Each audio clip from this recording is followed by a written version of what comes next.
જ્ઞાન, ધ્યાન અને ઉપાસનાની આ દિવ્ય શિબિર ઉપર પરાત્પર પૂર્ણ પુરુષોત્તમ ભગવાન સ્વામિનારાયણની અસીમ કૃપા વૃષ્ટિ થઈ રહી છે. તેમના જ દિવ્ય સંકલ્પ સ્વરૂપ અને કારણ સત્સંગના અદ્વિતીય અજોડ પ્રણેતા એવા શ્રીજી સંકલ્પ સ્વરૂપ પરમ કૃપાળુ બાપાશ્રી, અનંતનાદિ મહામુક્તો, અનંત સદગુરુશ્રીઓ અને કારણ સત્સંગના બગીચાને નિરંતર પોષણ આપતા એવા ઈશ્વર સ્વામી, વૃંદાવન સ્વામી, ભગવત સ્વરૂપદાસજી સ્વામી, મુનિ સ્વામી કેશવપ્રિયદાસજી સ્વામી, સોમચંદ બાપા, જાદવજી બાપા અને જેમના થકી યત્કિંચિત જે કંઈ મને જ્ઞાન જાણવા મળ્યું છે એવા પરમ વાત્સલ્ય સ્વરૂપ આપણા સૌના ગુરુવર્ય એવા નારાયણ મામા, આ સર્વે અનાદિમુક્તોની કૃપા પ્રસન્નતા આપણા સૌ આ શિબિરાર્થીઓ ઉપર વરસી રહી છે, એનો આપણે આસ્વાદ માણીએ છીએ. જ્ઞાન, ધ્યાન અને ઉપાસનાની આ શિબિરમાં આનંદ કિલોલ સાથે પણ શ્રીજી મહારાજનું અને બાપાશ્રીનો જે રદગત અભિપ્રાય છે એ ખૂબ જ નિડરતાપૂર્વક સચોટ રીતે શાસ્ત્રી સ્વામી વિશ્વ પ્રકાશદાસજી સ્વામી આપણને પીરસે છે, રસપાન કરાવે છે. એનો ખૂબ ખૂબ આનંદ આપણે સૌ માણીએ છીએ.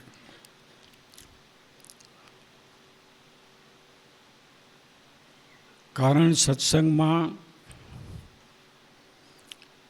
જે સર્વોપરી ઉપાસના અને મહારાજનું જેમ જેમ તત્વજ્ઞાન એની જે વાતો છે એ સારા વિશ્વમાં કોઈ જગ્યાએ નથી. બાપાશ્રીની સાથે દિવ્ય મુક્તોની ફોજ આવેલી, એમાંના મોટા ભાગના આત્મા પરમાત્માના અખંડ સાક્ષાત્કારવાળા સર્વે મુક્તો હતા અને બધાએ સ્વાનુભવથી એમ કહ્યું કે આ બાપાશ્રીએ જે શ્રીજી મહારાજનું તત્વજ્ઞાન પીરસ્યું છે એ સંપૂર્ણપણે સત્ય છે. એમાં લેશ માત્ર કોઈ ભેળસેળ નથી, સંપૂર્ણ સત્ય આ તત્વજ્ઞાન શ્રીજી મહારાજનું બાપાશ્રીએ આપ્યું.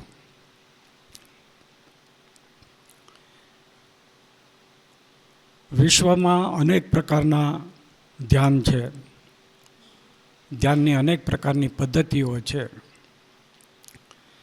પણ મહારાજ અને મહારાજના સમકાલીન ગોપાળાનંદ સ્વામી, ગુણાતીતાનંદ સ્વામી, મુક્તાનંદ સ્વામી, બ્રહ્માનંદ સ્વામી આદિક અનંત અનાદિ મહામુક્તોએ જે જ્ઞાનની પદ્ધતિ આપણને શીખવી છે, મહારાજના વખતમાં પણ પોતાને બ્રહ્મરૂપ માની અને પરમાત્માના સ્વરૂપનું ધ્યાન કરવાની વાત એ વખતે પણ ખૂબ જ દ્રઢતાપૂર્વક થતી જ હતી. પણ પુરુષોત્તમ રૂપ થઈ અને ભગવાનના સ્વરૂપમાં જોડાવાની વાત એ ખૂબ જ જૂજ અને પાત્ર જે મુમુક્ષુઓ હતા એના પૂરતું ગોપાળાનંદ સ્વામી અને ગુણાતીતાનંદ સ્વામી, બ્રહ્માનંદ સ્વામી વગેરે મુક્તો એ મર્યાદિત રીતે કહેતા. કારણ કે એ વખતે ફક્ત ભગવાનના તેજરૂપ એટલે અક્ષરધામ જે મહારાજની મૂર્તિનું તેજ એ રૂપ પોતાને માનીને, એટલે શિક્ષાપત્રીના શ્લોક પ્રમાણે નિજાત્માનમ બ્રહ્મરૂપમ દેહત્રય વિલક્ષણમ વિભાવ્ય તેન કર્તવ્ય ભક્તિ કૃષ્ણ સર્વદા. આ રીતે ભગવાનના તેજરૂપ પોતાના જીવાત્માને માની અને મહારાજની મૂર્તિનું ધ્યાન કરવાની વિશેષપણે વાત થતી. પણ હમણાં જે પ્રથમના 51માં વચનામૃતમાં જે વાત આવી કે પુરુષોત્તમ રૂપ, એટલે પૃથ્વીની દ્રષ્ટિએ જોતાં જોતાં જે અક્ષરની દ્રષ્ટિએ કરીને જોઈએ ત્યારે અક્ષર સિવાય બીજું કાંઈ જ નથી. એટલે મોટાભાગની ફિલોસોફી અક્ષરમાં અટકી પડે છે. એટલે શ્રીજી મહારાજે એનાથી આગળની વાત કરી કે પુરુષોત્તમની દ્રષ્ટિએ કરીને જોઈએ ત્યારે એક પુરુષોત્તમ જ છે, એના સિવાય બીજું કાંઈ જ નથી.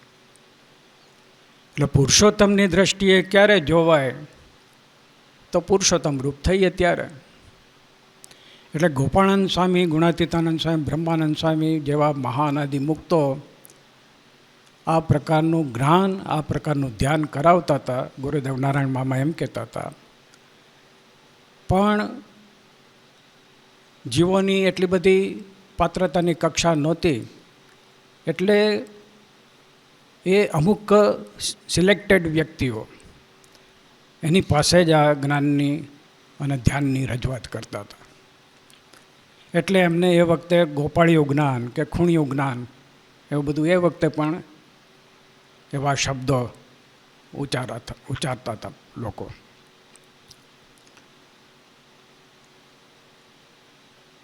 પછી મહારાજે વિશિષ્ટ સંકલ્પ કરી અને પરમ કૃપાળુ બાપાશ્રીને પ્રગટ કર્યા અને એકદમ નિર્ભયતાથી બાપાશ્રીએ આ જ્ઞાન, ધ્યાન અને ઉપાસનાનો ખૂબ જ સ્પષ્ટ રીતે એનો પ્રચાર પ્રસાર કર્યો.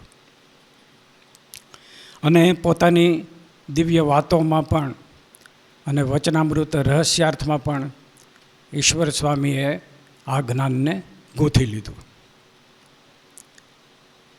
અને આ એટલું બધું સચોટ અને સ્પષ્ટ છે કે ગુરુદેવ નારાયણ મામા એમ કહેતા હતા, હવે સાયન્સના વિષયમાં એમને રાષ્ટ્રીય એવોર્ડ મળ્યો, નેશનલ એવોર્ડ રાષ્ટ્રપતિ દ્વારા મળ્યો.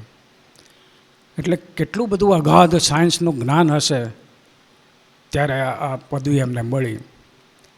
હવે હજારો લાખોની સભામાં ગુરુદેવ એમ કહેતા હતા કે અબજી બાપા શ્રી મારા જ્ઞાન ગુરુ છે, અને એમણે મને સ્વામિનારાયણ ભગવાનનું તત્વજ્ઞાન જેમ જેમ સમજાવ્યું, ખાલી સમજાવ્યું એમ નહીં પણ સાથે સાથે એની દિવ્ય સાક્ષાત્કાર અનુભૂતિ પણ કરાવી. એટલે હું આ સ્પષ્ટ જોઈને કહું છું કે બાપાશ્રીએ જે આ જ્ઞાન કીધું છે અને ઈશ્વરચરણદાસજી સ્વામીએ રહસ્યાર્થ પ્રદીપિકામાં મૂક્યું છે એ સંપૂર્ણ સત્ય છે. વિશ્વની કોઈ પણ વ્યક્તિ, એટલે સ્વામિનારાયણ સંપ્રદાય સિવાયના કોઈ પણ વિદ્વાન વ્યક્તિ આવે અને મને જો આ બાબત પ્રશ્ન પૂછે તો હું વચનામૃત રહસ્યાર્થ પ્રદીપિકા ટીકાને લક્ષ્યમાં રાખી અને એનો ઉત્તર આનંદથી કરું. અને જો હું કોઈ પ્રશ્ન પૂછું તો જેને આત્મા પરમાત્માનો સાક્ષાત્કાર થયો હોય એ જ એનો ઉત્તર આપી શકે, બીજા નિરુત્તર થઈ જાય. કારણ કે અમુક જે રહસ્ય જ્ઞાન છે જે અનુભવાત્મક હોય, એ અનુભવાત્મક જ્ઞાન વાચ્યાર્થ જ્ઞાન કરતાં અનંત ગણું વિશેષ હોય છે. એટલે એવા મોટા મુક્ત જ્યારે સ્વાનુભવથી કહેતા હોય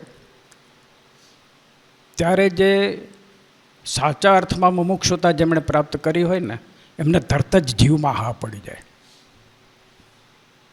એટલું સચોટ એ જ્ઞાન છે. એટલે અનુલોમ વૃત્તિથી મહારાજની મૂર્તિ જે પ્રતિમા સ્વરૂપ, આપણને ગમતું સ્વરૂપ, એની ઉપર મનને એકાગ્ર કરી અને ધ્યાન કરવાની વાત છે. કારણ કે આપણું જે ચિત્ત છે એ યોગની પરિભાષામાં એક તળાવ રૂપે કલ્પાયેલું છે, અને એનું જે તળિયું એટલે આપણો આત્મા. એ તળાવમાં મલિનતા હોય, સતત એ તળાવ તરંગિત હોય તો તળિયું જોઈ શકાય નહીં. એટલે સેલ્ફ રિયલાઇઝેશન આપણા આત્માની આપણને અનુભૂતિ નથી થતી. કારણ કે અનંત જન્મના અજ્ઞાન અવિદ્યાના જે આવરણો છે એ આપણા ચૈતન્ય ઉપર રહેલા છે. એ ચૈતન્ય ઉપર જે આ આવરણો રહેલા છે એ એટલા બધા આવરણો છે કે આપણો જીવાત્મા અણુ સરખો સૂક્ષ્મ ભાષે છે. પછી ધ્યાન દ્વારા જ્યારે પરમાત્માના દિવ્ય તેજ સાથે જીવાત્માની એકતા થાય, અથવા બાપાશ્રી અને મોટા મુક્તોએ જે છેલ્લી સ્થિતિ, છેલ્લા મુદ્દાની વાત કરી કે પોતાની જાતને સંપૂર્ણપણે દેહભાવ રહિત કરી પોતાના ક્ષુદ્ર ભૌતિક અહંકારથી રહિત થઈ અને હું જ પૂર્ણ પુરુષોત્તમ રૂપ છું, મારા ચૈતન્યને પુરુષોત્તમ રૂપ કરી અને મહારાજે અને મોટા મુક્તોએ કૃપા કરી અને મૂર્તિમાં મને રાખ્યો છે.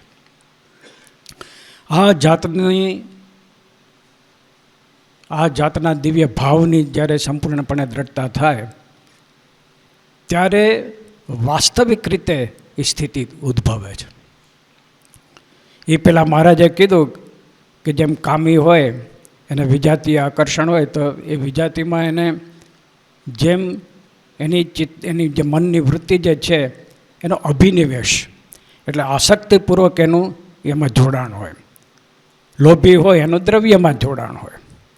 બરાબર છે. એવી રીતે આ પંચ વિષયો જે છે એમાં અતિશય આસક્તિપૂર્વક જ્યારે મનની વૃત્તિનો અભિનિવેશ થાય એટલે એને પણ પ્રવેશ કીધો છે. પણ વાસ્તવિક રીતે જ્યારે ચૈતન્ય દિવ્ય સાકાર સ્વરૂપ ધારણ કરે એટલે મામાશ્રી એમ સમજાવતા હતા કે જે જડ પ્રકૃતિ જે છે, પૃથ્વી, જળ, તેજ, વાયુ, આકાશ, અહંકાર, મહત્ત્વ અને પ્રકૃતિ, અષ્ટ પ્રકારની જે પ્રકૃતિ છે એનાથી પર ચૈતન્ય પ્રકૃતિ. ચૈતન્ય પ્રકૃતિ એટલે મહારાજની મૂર્તિનું દિવ્ય તેજ, અને ચૈતન્ય પ્રકૃતિ એટલે જીવાત્મા.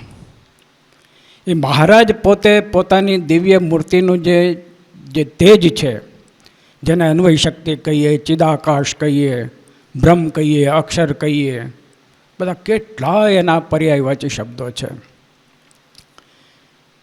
એ શક્તિ દ્વારા ભગવાન આપણા નિરાકાર ચૈતન્યને આકર્ષે છે. એટલે પરમાત્માનું જે નિરાકાર અન્વય સ્વરૂપ, અન્વય શક્તિ, અક્ષર બ્રહ્મરૂપ જે શક્તિ, અક્ષરધામરૂપ જે શક્તિ, એના દ્વારા નિરાકાર ચૈતન્યને આકૃષ્ટ કરે છે. નિરાકારને એકતા થાય. મહારાજ કહે છે ને, સજાતીને આકર્ષણ થાય. એમ ચૈતન્ય નિરાકાર, મહારાજની દિવ્ય અન્વય શક્તિ એ પણ નિરાકાર, એ એને આકર્ષણ કરે. પછી મહારાજ પોતે દિવ્ય સાકાર સ્વરૂપ છે એટલે નિરાકાર ચૈતન્ય સતત મહારાજના સાકાર સ્વરૂપનું ચિંતન કરે છે. એટલે ભગવાનની જે નિરાકાર ચૈતન્ય શક્તિ એના દ્વારા નિરાકાર ચૈતન્ય દિવ્ય સાકાર બને છે. ઘણાને કલ્પના ના હોય, કારણ કે આ સાયન્સ સમજ્યા ના હોય, ઘણું બધું ડીપ છે, આના માટે કલાકો જોઈએ, પણ આ તો સંક્ષિપ્તમાં વર્ણન કરવું પડે એટલે જરા પેલું થાય. બાકી એનું સાયન્સ એવું જબરજસ્ત છે કે પંચભૂત જે આકાશ તત્વ છે, આકાશ તત્વમાંથી વાયુ તત્વ, વાયુમાંથી અગ્નિ તત્વ, અગ્નિમાંથી જળ તત્વ, જળ તત્વમાંથી પૃથ્વી તત્વ, એમ બધા તત્વો જે થાય ને, એક જ શક્તિમાંથી આ વિવિધ બધા શક્તિઓ નિર્માણ થતી હોય છે. હવે જળ છે એ જળ નિરાકાર, પણ એને તમે કોઈ પણ એક બીબું હોય એમાં જળને તમે રાખો. ધારો કે ગોળ બીબું હોય તો ગોળ એમાં જળ તમે રાખો. પછી ચોરસ આકૃતિનું બીબું હોય એમાં તમે રાખો, કે બીજી નળાકૃતિ હોય એમાં તમે રાખો. પછી તમે એને ડીપ ફ્રીઝમાં મૂકી દો તો એ આકારનો બરફ જામી જાય. બરાબર છે. એમ નિરાકાર ચૈતન્ય જે છે આપણો, એ પરમાત્માની નિરાકાર જે શક્તિ એ જ્ઞાતા શક્તિ છે. It's a સેન્શન્ટ energy. એ જ્ઞાતા શક્તિ એટલે સૂર્યનો પ્રકાશ કે અગ્નિનો પ્રકાશ એવી જડ પેલી નથી. એ સર્વજ્ઞાતા શક્તિ છે. અને આપણા જીવાત્મા ઉપરથી જ્યારે બધા આવરણો નીકળી જાય, અજ્ઞાન અવિદ્યાના આવરણો દૂર થઈ જાય, ત્યારે આપણે પણ જ્ઞાતા શક્તિ છે. એ જ્ઞાતા શક્તિ, ચૈતન્ય શક્તિ એ સંપૂર્ણપણે જાગૃત થઈ અને પરમાત્માની જે જ્ઞાતા શક્તિ છે એની સાથે એકમેક થઈ જાય. એટલે જેટલું પરમાત્માની જ્ઞાતા શક્તિ છે એવી ચૈતન્યની જ્ઞાતા શક્તિ પણ વિકાસ પામે. એ વિકાસ પામે એની સાથે જ આપણો ચૈતન્ય, નિરાકાર ચૈતન્ય દિવ્ય સાકાર સ્વરૂપ ધારણ કરે. પછી મહારાજ કહે છે નિરંજન પરમ સામ્ય ઉપૈતિ. સારંગપુરના 11મા વચનામૃતમાં કીધું કે શ્રદ્ધા, વૈરાગ્ય, બ્રહ્મચર્ય, અહિંસા, ધર્મ અને આત્મનિષ્ઠા 5 સાધનની જ્યારે પરિપક્વતા થાય એ આત્મસત્તાને પામે. એ આત્મસત્તાને પામે પછી જ એવો શબ્દ હોય, પછી જ ભગવાન એની ઉપર કૃપા કરે અને પોતાનું પરમ સાધર્મ્યપણું એ જીવાત્માને આપે. એટલે જેમ લક્ષ્મીજી છે એ અતિશય સ્નેહ કરી અને શ્રી કૃષ્ણ ભગવાનના અંગના વિશે લીન થઈ જાય છે, એવી રીતે એ અનાદિમુક્ત, જે કેવલ્ય મુક્ત જેને ગોપાળાન સ્વામી કહે છે, એ સ્થિતિમાં એટલો બધો પરમાત્માની પ્રત્યે સ્નેહ ઉત્પન્ન થયેલો હોય છે. અને એ જે સ્નેહ એટલે પ્રેમ, આપણો બધો જે પંચભૂતાત્મક જે આપણી જે વૃત્તિઓ છે એ ભૌતિક જે પદાર્થો અને વ્યક્તિઓ એના પ્રત્યે એ પ્રેમ આપણા સબકોન્શિયસ માઇન્ડમાંથી, એટલે ચિત્તમાંથી ઉદ્ભવેલો પ્રેમ છે. એ ઐહિક પ્રેમ કહેવાય, ભૌતિક પ્રેમ કહેવાય. અને એ જ જ્યારે પરમાત્મામાં એ પ્રેમ ઉત્પન્ન થાય, નવદા ભક્તિ કરતાં કરતાં જ્યારે પ્રેમ લક્ષણા ભક્તિ ઉત્પન્ન થાય ને, ત્યારે એ ચૈતન્યમાંથી પ્રેમ ઉત્પન્ન થાય. પહેલાં ભૌતિક ચિત્તમાંથી એ પ્રેમ ઉત્પન્ન થતો હતો આ લોકોના પદાર્થોને વ્યક્તિ પરત્વે, અને ઓલો એ પ્રેમ વિસ્તૃત થઈ અને ચૈતન્યમાંથી એ પ્રેમ પ્રગટ થાય અને પરમાત્માનું સ્વરૂપ પણ છે એ પ્રેમ સ્વરૂપ છે. બરાબર છે? અને ચૈતન્યમાંથી પ્રેમ ઉત્પન્ન થયો એટલે ભૌતિક પદાર્થો પ્રત્યેનો પ્રેમ ને ચિત્તમાંથી ઉદ્ભવેલી જે વૃત્તિ દ્વારા ઐહિક પ્રેમ એનાથી પર થઈ જાય. એટલે પ્રેમાદ્વૈત પરમાત્મા સાથે સધાય છે. એટલે ચૈતન્ય દિવ્ય સાકાર થઈ અને પરમાત્માના દિવ્ય સ્વરૂપ સાથે રસ બસ ઓત પ્રોત તદ્રુપ તલીન તાણા વાણાની પેઠે એકતા અનુભવે. એટલે બ્રહ્માનંદ સ્વામી કે રસબસ હોઈ રહી રસિયા સંગ જ્યું મિશ્રી પૈ માય ભળી આજ એકાદશી સુફળ ફળે. એનાથી આગળની સ્થિતિમાં એના બ્રહ્માનંદ સ્વામી કહે છે પાછા કે જળ તરંગવત એકતા. બરાબર છે? એટલી જબરજસ્ત એકતા થાય છે. તો ઘણાને એમ થાય કે પછી સ્વામી સેવકપણાનો ભાવ ક્યાંથી રહે? અરે ભાઈ, અનાદિમુક્ત છે એ નિત્ય દાસ છે અને પૂર્ણ પુરુષોત્તમ ભગવાન નિત્ય સ્વામી છે. એ સ્વામી સેવકપણાનો ભાવ કદી લુપ્ત થતો જ નથી. જ્યાં સુધી દાસત્વ ભક્તિ એટલે દાસત્વ ભાવનું સંપૂર્ણપણે એની પરાકાષ્ઠારૂપ જ્યારે એ સ્થિતિ ના થાય દાસત્વ ભાવની, ત્યાં સુધી ભૌતિક અહંકાર કદી ઓગળી શકે નહીં. એટલે ભૌતિક અહંકાર જે છે એ ત્યારે જ ઓગળે કે પૂર્ણ પુરુષોત્તમ જે છે એ તો સંપૂર્ણ અહંકારે રહિત છે. બધા કામ, ક્રોધ, લોભ બધા વિકારોએ રહિત છે સંપૂર્ણપણે. એની સાથે એકતા થાય એટલે જેવા પરમાત્મા પૂર્ણ પુરુષોત્તમ નારાયણ જે નિર્મળ છે, નિર્દોષ છે, નિર્વિકારી છે, નિરંજન છે, બરાબર છે, નિર્ગુણ છે, ગુણાતીત છે, દિવ્ય છે, અક્ષર છે, બ્રહ્મ છે, આ બધી પરમાત્માને જ ઉપમાઓ લાગેલી છે. એની સાથે ટ્યુનિંગ એકતા થવાથી જેવા પરમાત્મા છે એવો એ થાય છે. એ પરમ સાધર્મ્યપણાનું એનો અર્થ એ છે. એટલે કાળ, કર્મ, માયા આ બધાના આવરણોથી સંપૂર્ણપણે રહિત અને સ્વતંત્ર, ભગવાન જેવો જ સ્વતંત્ર થાય. પછી મધ્યના 67માં કહે છે ને કે પછી એનું અંતર, એનો ભેદ કેવી રીતે રહે? તો કે મહારાજને જેવા મેં સ્વરૂપવાન, બરાબર છે, જેવા સામર્થ્યવાન, જેવા જ્ઞાનવાન, જેવા મહારાજને દાયરા હતા એવો તો મને બનાવ્યો હોય. પણ એનું જે અપારપણું, હું જેટલું ભગવાનનું રૂપ ધારતો હતો એટલું તો મારામાં આવ્યું. જેટલું જ્ઞાન, જેટલું સામર્થ્ય, જેટલો પ્રતાપ પ્રકાશ, એ બધું જેટલું હું ધારતો હતો ભગવાનનું એટલું તો મને પણ મળ્યું. પણ છતાંય એનું અપારપણું છે. એટલે અપારપણું રહે છે એટલે સ્વામી સેવક ભાવ રહે છે. એક રૂપ સળંગ રસબસ ભાવે એક રૂપ થયા છતાં જે પરમાત્માનું અપારપણું, એ સ્વામિત્વપણું શાશ્વત છે અને આનું દાસપણું શાશ્વત છે.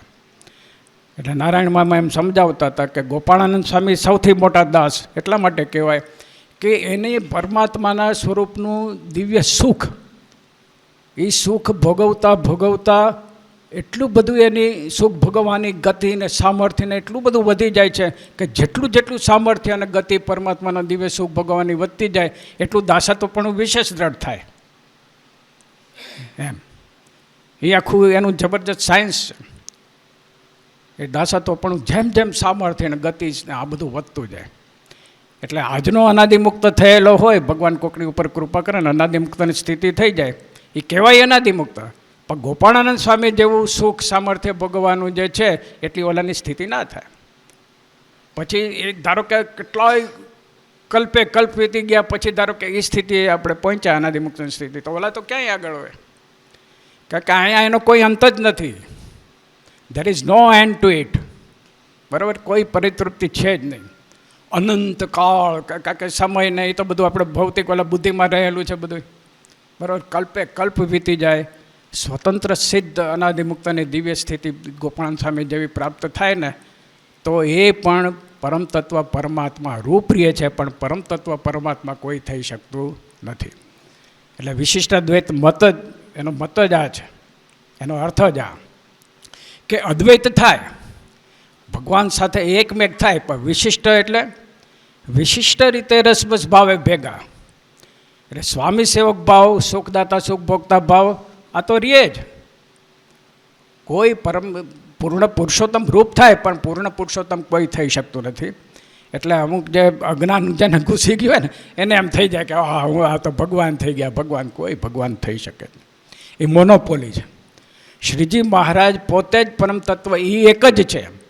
બાકી એના અનાદિ મુક્તો અનંત, એના પરમ એકાંતિક મુક્તો અનંત, એના એકાંતિક મુક્તો અનંત, મૂળ અક્ષરો અનંત, મૂળ અક્ષરોના એકાંતિક પરમ એકાંતિકના અનાદિ અનંત, વાસુદેવ બ્રહ્મના મુક્તો અનંત, વાસુદેવ બ્રહ્મ અનંત, પ્રકૃતિ પુરુષો અનંત, પ્રકૃતિ પુરુષના ભક્તો મુક્તો અનંત, પ્રધાન પુરુષો અનંત, પ્રધાન પુરુષોના મુક્તો અનંત, વિરાટ પુરુષો એના મુક્તો અનંત, અનંત દેવો અનંત, બ્રહ્માંડના બ્રહ્મા વિષ્ણુ શિવ અનંત દેવો અનંત, માયામાં રહેલા જીવો અનંત, માયા એ અનંત, બધું અનંત. શ્રીજી મહારાજ જ એક, એ વિશિષ્ટાદ્વૈત મતનો એ છે, મહારાજ જ એ એક. એટલે એ દિવ્ય સ્થિતિમાં એ મુક્ત જ્યારે એકમેક ઓતપ્રોત તદ્રુપ તલીન રસપસ ભાવે મહારાજની મૂર્તિરૂપ થાય ને, એટલે વૃંદાવન સ્વામી કહે છે ને મહારાજ જ. એટલે એને શ્રીજી મહારાજ સિવાય બીજો હું છું ફલાણો છે ને બીજા ઢીકણા કેટલાય બીજા મુક્તો છે ને એવું એને જ રહેતું જ નથી. મહારાજ જ, છતાંય દાસભાવની દ્રઢતા, એ ખૂબી છે. એટલે બાપા શ્રી હવે આવું સામાન્ય કોઈક ગુરુ હોય ને, એના અમુક શિષ્યો હોય ને, તો એ શિષ્યો શું કરે છે, શું નિયમ ધર્મમાં વર્તે છે કે નહીં, એ એનું જાણપણ હોય. તો બાપાશ્રીને એમના બધા સંતો મુક્તો એમની સાથે આવેલા એનું જાણપણું ના હોય. અનંત બ્રહ્માંડનું, એટલે બાપાશ્રીની નજર હેઠળ જે મોટા મોટા સદગુરુએ આ બધા કાર્યો કર્યા, મહારાજનું જેમ છે એમ બધું સમજાવ્યું, તો એ બાપાને ખબર ન હોય કે આ સમજાવ્યું છે એ બરાબર છે કે નહીં. બરાબર, એટલે આવા અગાધ પરમાત્માના સ્વરૂપો, એ સ્વરૂપને સમજવા માટે માણસે પોતાનો ક્ષુદ્ર અહંકાર છોડી અને એકદમ અંદર ડીપ ઉતરવું પડે. અને ના સમજાય તો જે સમજતા હોય એને પૂછવું પડે કે દયાળુ મને આ સમજાતું નથી તો મને સમજાવો. બરાબર છે. હું મામા પાસે પહેલી વાર ગયો, મેં તો ઘણી વાર સભામાં વાત કરી છે. મેં કીધું આપની દિવ્ય સ્થિતિ, હું તો બધાય ફરી આવ્યો છું, સંપ્રદાયના મોટા મોટા કહેવાતા બધાયને હું મળેલો છું. બરાબર છે, બરાબર, બધાયને મળેલો, બધાયને. પછી મારા મામા અનંતરાય મામાએ મને નારાયણ મામાનો પરિચય કરાવ્યો. એટલે એની પાસે જઈને મેં 2 હાથ જોડીને કીધું કે આપની સ્થિતિ વિશે મને થોડો ખ્યાલ છે, પણ કૃપા કરીને મારા પ્રશ્નોનું તમે સમાધાન કરી આપો દયા કરીને. તો મામા કહે તું મહારાજને સંભાળીને આંખ બંધ કરીને બેસી જા, જે તારે પૂછવું હોય મનમાં મને પૂછ. તું જે મનમાં બોલે છે એ મોટેથી બોલે છે એના કરતાં વધારે ક્લિયર મને સંભળાય છે, એટલે મનમાં પૂછતું. એટલે મનમાં મેં મારા પ્રશ્નો પૂછ્યા. પછી જેવા પ્રશ્નો પૂરા થયા એટલે કે બસ પૂરું થઈ ગયું. એટલે પહેલી જ વાર આપણને આવો અનુભવ થયો હોય, બીજા કેટલાય અનેક લોકોને મળી જ કારણ ક્યાંય આવો અનુભવ ના કેવું લાગે આપણે. પછી કે પાછો ભગવાનને સંભાળીને બેસી જાય. પછી મનમાં મેં પ્રશ્ન પૂછ્યા હતા એના ઉત્તર મનમાં સ્ફુર્યા મને, ક્રોનોલોજીકલ. પહેલો પ્રશ્ન હોય તો પહેલો ઉત્તર, બીજો પ્રશ્ન હોય તો બીજો ઉત્તર, આ બધું અંદર મનમાં સ્ફુરાયું. હવે કેવું આપણે નામ થઈ જાય. પછી એમાં એ પ્રક્રિયા પૂરી થઈ એટલે મામા એમ કીધું હું આ કરું છું એમ ન કીધું, મેં શ્રીજી મહારાજને કીધું એટલે શ્રીજી મહારાજે તને આ બધા પ્રશ્નોના ઉત્તરો અંદર સ્ફુરાવ્યા. પછી મહારાજની કૃપાથી હું તને એટલું કહું કે તારા અનંત જન્મો જે થઈ ગયા છે એ અનંત જન્મોમાં ત્યાં શું કર્મ કર્યા છે, શું સંકલ્પો કર્યા છે, બધું મને હસતા મળે છે. એટલે હાથમાં આમળું જેમ રાખ્યું અને ચોખ્ખું દેખાય ને એવું મને બધું દેખાય છે. અને ભૂતકાળમાં તે શું સંકલ્પોને વિચારો કર્યા છે એ તો મને દેખાય જ છે, પણ અત્યારે તું શું વિચારી રહ્યો છે શબ્દ મને મહારાજની કૃપાથી ખબર પડે છે. અને બીજી સેકન્ડે બીજી મોમેન્ટે તું શું વિચારવાનો છે તને ખબર નથી, પણ મહારાજની કૃપાથી મને ખબર છે. બોલો હવે આટલું અગાધ જેમનો સામર્થ્ય હોય, આટલું બધું અગાધ અનુભવ જ્ઞાન હોય, એ વ્યક્તિ એમ કહેતી હોય કે આ બાપાશ્રીએ જે જ્ઞાન કર્યું છે સંપૂર્ણ સત્ય છે. કોઈ પણ વિશ્વની વ્યક્તિ આવો તો સંપૂર્ણ સત્ય છે હું કહી શકું એને, બરાબર. હવે એને કેટલાક લોકો ન સમજતા હોય પોતાની પેલી મર્યાદિત બુદ્ધિના આધારે, તો શું એનો મતલબ. એટલે સંકલ્પ ન થવો જોઈએ. અને મહારાજના સ્વરૂપમાં જેને ખરેખર વાસ્તવિક, આ જો એકદમ સાયન્સ સમજાવું છું, કોઈ જાતની કોઈની ટીકા ટિપ્પણી નહીં, પણ સાયન્સ છે. મહારાજના સ્વરૂપનો તમને કાંઈ બી અનુભૂતિ થઈ હોય અને તમે ગોપાળાનંદ સ્વામી, ગુણાતીતાનંદ સ્વામી કે બાપાશ્રી કે ઈશ્વર સ્વામી કે એવા કોઈ પણ મુક્તને વિશે તમને જરા કંઈ મનુષ્યભાવ કે સંકલ્પ હોય તો મહારાજના મને દર્શન થાય છે એ વાત ખોટી. This is perfect science. મહારાજના દર્શન થતા હોય એ કોઈ પણ પૂર્ણ મુક્તને વિશે અભાવ લઈ શકે જ નહીં. આ સંપૂર્ણ સત્ય છે. આ જાહેરમાં કહું છું. હા, મહાનુભાવાનંદ સ્વામીનું મામાએ ઉદાહરણ આપ્યું. સંપૂર્ણ સત્ય. એકને એક બે જેવી જ વાત છે. મહારાજના તમને દર્શન થતા હોય અને તમે એમ કહો કે બાપાનું જ્ઞાન ખોટું, એટલે એ વાત જ ખોટી. મહારાજના દર્શન હોય સ્વપ્નમાં ન થાય. This is fact. મારી સામે આવે ને કે મને દર્શન થાય તો હું એને ચેલેન્જ આપીને કહું કે આ ખોટી વાત છે. પોસિબલ જ નથી. સંપૂર્ણ સાયન્સ છે આખું. તમે સામાન્ય કોઈ હરિભક્ત હોય ને, જે નિયમ ધર્મ પંચવર્તમાનમાં ને એમાં વર્તતા હોય, એનો અભાવ લ્યો ને તોય તમને મૂર્તિ દેખાતી બંધ થઈ જાય. એટલું જબરજસ્ત છે. અને એવા મોટા મુક્ત આ ખોટું, આ જ્ઞાન ખોટું એવું કરવા જાય અને એમ કે ભગવાનના અમને દર્શન થયા. How it is possible. કેટલું વિસ્તૃત આમ બ્રોડ માઇન્ડ થઈ જાય માણસ. અને એ એવા જે સંત હોય ને એનામાં પરમાત્માના કલ્યાણકારી ગુણો આવે. કલ્યાણકારી ગુણો આવ્યા વગર રહે જ નહીં. જે ભગવાનના સ્વરૂપમાં જોડાતા હોય એનામાં કલ્યાણકારી ગુણો આવે, વિનમ્રતા આવે, બરાબર છે, વિવેક શક્તિ આવે, બધું જ અંદરથી સ્ફુરે. જેમ જેમ આપણે ભગવાનના સ્વરૂપમાં જોડાતા જઈએ એમ એમ એના કલ્યાણકારી ગુણો આપણા જીવનમાં આત્મસાત થતા જાય.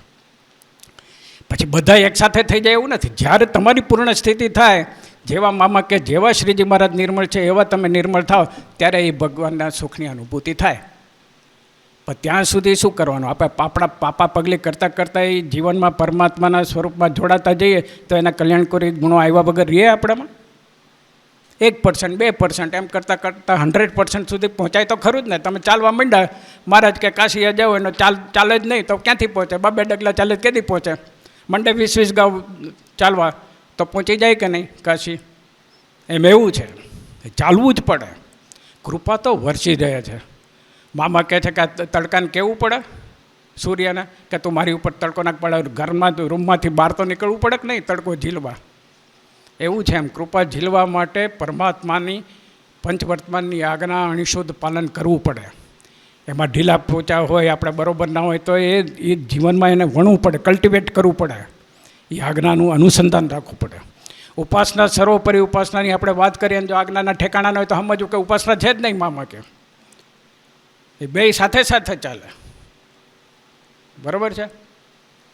સર્વોપરી ઉપાસના આપણને જો થઈ હોય તો આજ્ઞામાં લોચા પોચા હોય જ નહીં. જ્યાં સુધી થોડા લોચા પોચા એટલે સમજવું કે હજી આપણે સર્વોપરી ઉપાસના સમજી શક્યા જ નથી, ખોટી બોગસ વાતો છે. કૃપા ક્યારે ઝીલી કહેવાય કે મહારાજની આજ્ઞા પંચવર્તમાનની આજ્ઞાની આપણે પાલન કરતા હોય, આજ્ઞામાં ઢીલા બોલા હોય તો કૃપા વરસી જ નથી, આપણે કૃપાનો સ્પર્શ જ નથી થયો. પછી કહેવાય ખાલી કૃપા કૃપા બોલવાથી થઈ જાય બધું. આ સ્વામી કહે છે ને બોલવાથી શું થાય ભાઈ, કાંઈ ન થાય. એ તો અંદર સુધારવું જ પડે. એટલે જ મહારાજે કીધું ને ભાઈ પ્રમાદ અને મોહ એ શત્રુ છે. ભગવાનના જે ઓલા હોય ભક્ત એ પ્રયત્ન કરે તો એને નીકળી જાય, ઓલા વિમુખને ન નીકળે એટલો ફેર, બરાબર છે. એટલે પુરુષ પ્રયત્ન કરીને આટલા બધા 273 વચનામૃતમાં મહારાજે કૃપાની એ વાત કરી છે ને કરવાની વાત જ કરી છે, બરાબર છે. પ્રથમના 17માં ચોખ્ખું નથી કીધું કે ભાઈ કાયર થઈ જાય, બરાબર, બીજા કોઈ પ્રસન્નતાના સાધન કરતા હોય એને કહે ના ના આમાં આમ તો કંઈ કરે તો ભગવાન કરાવે તો થાય, ધ્યાન તો ભગવાન કરાવે તો થાય. એવી નમાલી મોડી વાત કરે, હિંમત રહિત વાત કરે તો મહારાજ કે એને નપુસંગ જેવો જાણો. ને એવી વાત થઈ જાય તે દી ઉપવાસ કરો. આટલું બધું ભાર દઈને શું કામ મહારાજ કહે, શું કામ બાપા કે આ કરો બીજું સર્વે પડ્યું મૂકો પગલાં પદાર્થ કાંઈ કામમાં નહીં. આ બધું ઠોકીને કહે છે આપણે કે કૃપા તો અમે કરી જ છે પણ તમે ઝીલો, બરાબર, શુદ્ધ સાત્વિક જીવન જીવતા થાઓ, બરાબર છે. વર્તમાન બરાબર પાળો, ઇન્દ્રિયોનો આહાર શુદ્ધ કરો, અંતઃકરણનો આહાર શુદ્ધ કરો. એ કોણ કરી દે? આપણે જ કરવા પડે. આહાર સુધી આપણે ન કહીને કૃપા કર્યા કરીએ તો ભગવાન શું એવી એવા નવરા છે કૃપા કરવા? આહાર સુધી કરવી જ પડે, ઇન્દ્રિયોના આહાર શુદ્ધ આપણે જ કરવા પડે. એ કોણ કરી દે? મારા વતી તમે કરી દો તો થાય? આપણે જ કરવું પડે. એટલે આ બધું સૂક્ષ્મ આખું બધું સમજવું પડે. અને બાપાશ્રીને મુનિ સ્વામી કે ઈશ્વર સ્વામી કે વૃંદાવન સ્વામી કે જાદવજી બાપા કે નારાયણ મામા બધાએ જે જ્ઞાન કર્યું સોમચંદ બાપા સંપૂર્ણ સત્ય છે. દુનિયાની કોઈ તાકાત એમ ના કહી શકે આ નથી સત્ય. અને આ જ મૂળ સિદ્ધાંત છે મહારાજનો. એ મૂળ સિદ્ધાંતમાં ગરબડને એવું બધું થવા માંડ્યું, થોડુંક ઓલું થવા માંડ્યું ને એટલે આવા મોટા સંકલ્પ સ્વરૂપ બાપાશ્રીને મહારાજે પ્રગટ કર્યા, વિશિષ્ટ સંકલ્પ કરીને પ્રગટ કર્યા. એમને હોય ભગવાન આવું ચાલવા જ નથી દેતા. એટલે મામા કેટલું સરસ કહે છે કે ક્યારેક ઓટે આવે ને ક્યારેક ભરતી હોય કે એવા અનાદિમુક્ત ભગવાનના સ્વરૂપમાંથી પ્રગટ થયેલા કે ભગવાનના ધામમાંથી પ્રગટ થયેલા સિદ્ધ મુક્ત ન પણ હોય, બરાબર છે. એવું હોય પણ ત્યારે એમની જે દિવ્ય વાણી છે એ સદાય પ્રગટ છે, વાણી રૂપે પ્રગટ જ છે. બાપાશ્રીની વાતો વાંચે એટલે બાપાશ્રીને સદગુરુઓનો જ જોગ થયો.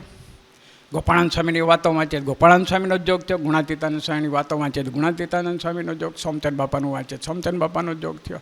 નારાયણ મામાની વાણી વાંચે તો નારાયણ મામાનું મુનિ સ્વામી કે જાદવજી બાપાની વાણી સાંભળો એનો જ જોગ કહેવાય. ભાવાત્મક રીતે એની સાથે શુદ્ધ ભાવથી જોડાવવું પડે. શુદ્ધ ભાવથી જોડાવીએ તો જ એની કૃપાનો સ્પર્શ આપણે ચૈતન્ય ઉપર થાય. બ્લોકેડેડ હોય ને એને કૃપા ના મળે. અહીંયા બાપાશ્રી આશીર્વાદ આપે, પક્ષી ઉડીને જાય એનું એ આત્યંતિક કલ્યાણ. પણ તમારામાં ભાવ જ ન હોય તો હવે ઠીક, હવે એ તો કોઈક બોલે, હવે એવા બોલે એટલે થઈ જતું હશે તો ભાઈ તારું ન થાય.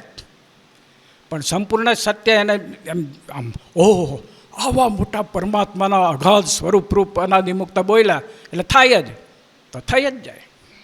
છેલ્લો જન્મ થયા વગર રહે જ નહીં. પછી કૃપા ભાવાત્મક રીતે ઝીલવી પડે, એ ઝીલતા આવડવું પડે, એ શીખવું પડે.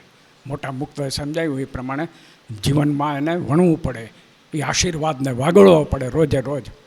રોજ નાહીએ તો જ શુદ્ધ થઈએ છીએ કે નાહી નહીં તો મળદું થઈ જાય, શરીર હળી જાય. હાવ એમ આશીર્વાદ રૂપી કૃપાના ધોધમાં એના ડિવાઇન શાવર જે કહે છે ને એમાં સતત નાહવું પડે.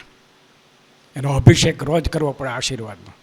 તો અંતઃકરણ ને ઇન્દ્રિયોને એ બધું શુદ્ધ થાય, એના આહાર શુદ્ધ થાય અને પરમાત્માના સ્વરૂપનું વિશેષ ને વિશેષ એનું એમાં જોડાણ થતું જાય ભગવાનના સ્વરૂપમાં. આ બધી બહુ જ મોટા મુક્તો બધી અલૌકિક વાતો છે એટલે એટલું જબરજસ્ત સાયન્સ છે. તો એને તો અગાધ પરમાત્માનું સ્વરૂપ કેવું, એની અન્વય શક્તિ, એના કાર્યો કેવા. અરે મામા કહે કે ભૌતિક શક્તિઓ જે પરમાત્માની અન્વય શક્તિમાંથી જ ઉદ્ભવેલી, બરાબર છે. ઇલેક્ટ્રોમેગ્નેટિક વેવ્સ છે, ઇલેક્ટ્રિસિટી છે, લાઇટ છે, સાઉન્ડ છે, આ બધું જ એટમોસ્ફિયરમાં છે કે નહીં, એકબીજાને આવરણ કરે છે. હું અત્યારે બોલું છું તો તમે કાન દ્વારા સાંભળો છો અને પ્રકાશ દ્વારા તમે મને જુઓ છો. તો સાઉન્ડ અને પ્રકાશ, સાઉન્ડ અને લાઇટ, અવાજ અને પ્રકાશ, એ બેના જે તરંગો છે એ એકબીજાને આવરણ કરે છે. આ જ એટમોસ્ફિયરમાં છે તોય આવરણ નથી કરતા. તો ભાઈ દિવ્ય અનંત અનાદિ મુક્ત દિવ્ય સાકાર સ્વરૂપ એક દિવ્ય સાકાર સ્વરૂપમાં ના રહી શકે. એ કાંઈ કે ઓલું શું ભૌતિક બુદ્ધિ હોય ને એટલે એક આકૃતિની લિમિટેશન આવી ગયું હોય બુદ્ધિમાં કે મનુષ્યાકૃતિ એટલે આમ. અલા ભાઈ, મનુષ્યાકૃતિ દિવ્ય સ્વરૂપ અનંત કોટી બ્રહ્માંડો જેના ઓલા રૂવાણામાં ઉડી શકે. એટલે જ કહે છે ને ભગવાનમાં વિશ્વ છે ને વિશ્વમાં ભગવાન છે. મારા જે વચનામૃતમાં કીધું એટલે ભગવાન અન્વય થકાય સર્વત્ર વ્યાપક છે. અણુ અણુ પ્રત્યે પોતાની અન્વય શક્તિ દ્વારા તો વ્યાપક છે, પણ વ્યતિરેક સ્વરૂપે પણ પોતાને જ્યાં જેવું દર્શન દેવું ઘટે ત્યાં તેવું દર્શન ભગવાન દે છે. બરાબર છે. ધ્યાનનો પ્રયોગ અત્યારે આપણે ધારો કે ટૂંકાવશું. આ જે સત્ય વસ્તુ, જે સાચી જે ફિલોસોફી છે એ મોટા મુક્ત દ્વારા જે આપણે સમજાવી કહેવી પડે તો જ શું બ્રેઇન, માણસોના મગજ ક્લિયર થાય. અને કાંઈ બી સંશય કે પ્રશ્ન રહેતા હોય તો પૂછી લેવાના. કારણ કે મેં તો એટલું બધું પૂછપૂછ કર્યું છે પામાને કે બધું સાયન્ટિફિક એકદમ વૈજ્ઞાનિક પરિપ્રેક્ષ્યમાં એમણે સમજાવ્યું છે. અને છતાંય મને એમ કહેતા હતા કે તને જે આપ્યું છે ને એટલે આટલું નથી આપ્યું, આમ હાથના ઇશારે આટલું નથી આપ્યું. કેટલું અગાધ જ્ઞાન હશે વિચારો મોટા અનાદિમુક્તનું. હવે એવા અગાધ સ્વરૂપો આપણને કહેતા હોય કે બાપાશ્રીએ સમજાવેલું જ્ઞાન સંપૂર્ણ સત્ય મહારાજે જ એના દ્વારા, બાપા પોતે બોલ્યા છે કે અમારા દ્વારા મહારાજ બોલ્યા છે. અને પ્રત્યક્ષ અમે નજરે જોઈને કહીએ કે ક્યાં વાત રહી, કોઈની તાકાત છે બોલવાની. એક તો આવો આપણી સભામાં, એક આવો કે અમે જોઈને નજરે જોઈને કહી છે કે આ નથી બરાબર, ઊભા જ ન રહીએ ક્યાંય. આ જ્ઞાન હવે બાપા જે મહારાજે વિશિષ્ટ સંકલ્પ કરીને પોતાના સંકલ્પ સ્વરૂપ પ્રગટ કર્યા હોય એમાં અસત્ય જેવું હોય જ નહીં ને. પણ છતાંય અસત્ય અને સત્યની સંઘર્ષમાં કે અનંતકાળથી ચાલે છે અને અનંતકાળ સુધી ચાલવાનો એ ખૂબી છે.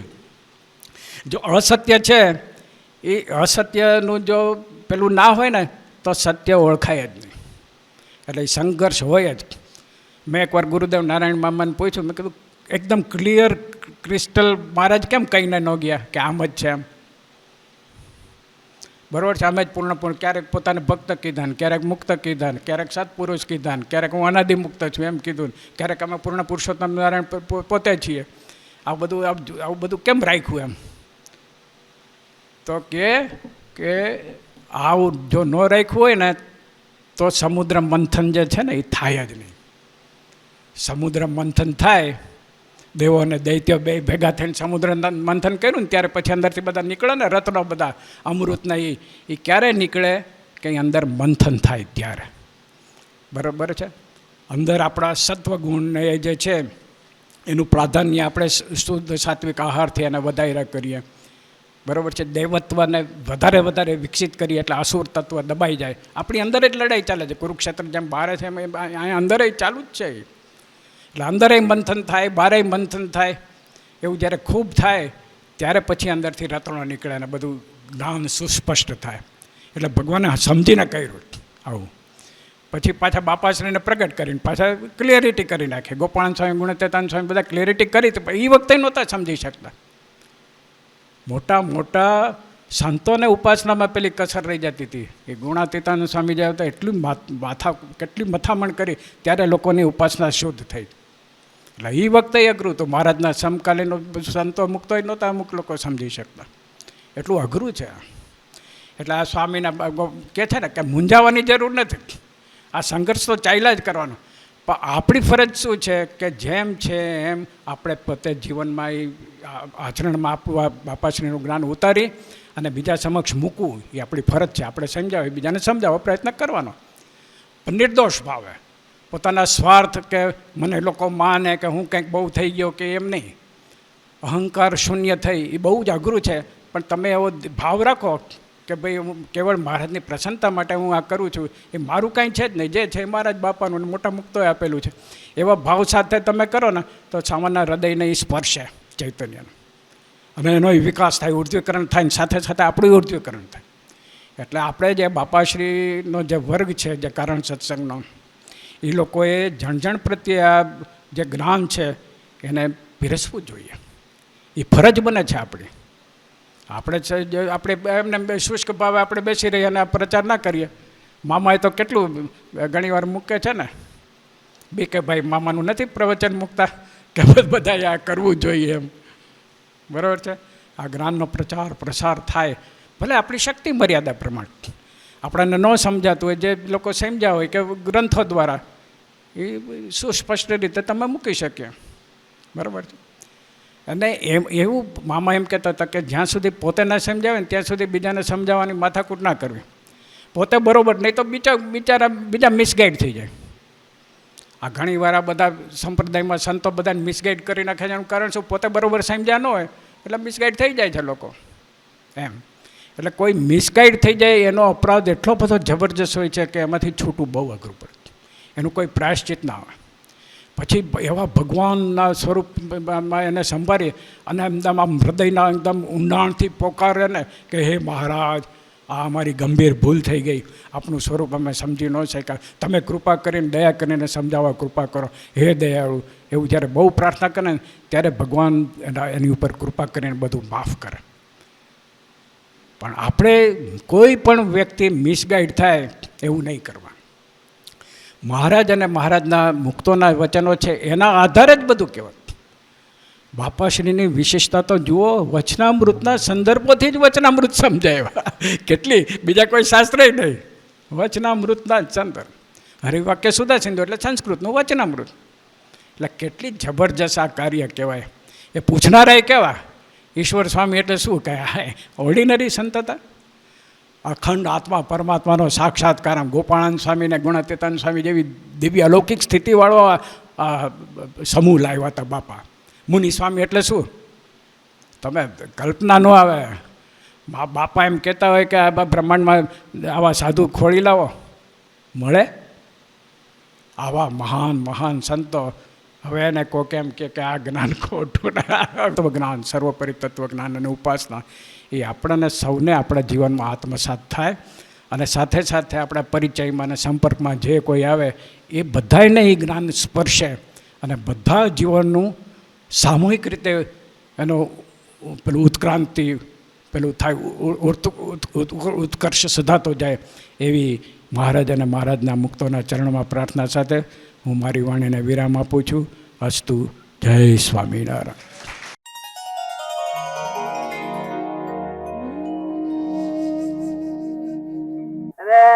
ભગવાનની લાગી જશે એટલે તારે જોડે ભગવાનમાં હિત થાય. ભગવાનમાં હિત નથી થતો એનું કારણ શું? બંધાયેલો છે, માયાના પદાર્થમાં બંધાઈ ગયો છે, એટલે ભગવાનમાં હિત થતો નથી. અને માયાના પદાર્થમાં જે જુદી જાય તો સેજે ભગવાનમાં હિત થાય. અને ભગવાનમાં વસ્તી પણ ખરી રહે.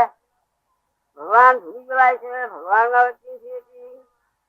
ધ્યાન નથી આવતું એનું કારણ શું? તો એને બીજા માયુ પદાર્થમાં હિત છે, માયામાં બંધાયેલો છે, એટલે ભગવાન નું સુખ આવતું નથી. ભગવાનના ભક્ત છે, ધ્યાનમાં સુખ નથી આવતું. ઘાટ શૃંખલો મટતા નથી. ઘાટ શૃંખલો થવાનું કારણ ભગવાન જે હિત કીધું છે, માયામાં બંધાયેલા છે, સ્થિતિ થાય. માયામાં જો યાદ થાય તો જ ભગવાનમાં હિત થાય, તો જ ભગવાનમાં ખરી તો શાંતિ સુખ આવે છે. આજે મહારાજ આપણને સ્વામિનારાયણ ભગવાન થી મૂર્તિ બોલ્યા છે, તો એ મૂર્તિને જીવમાં રાખી. મહારાજ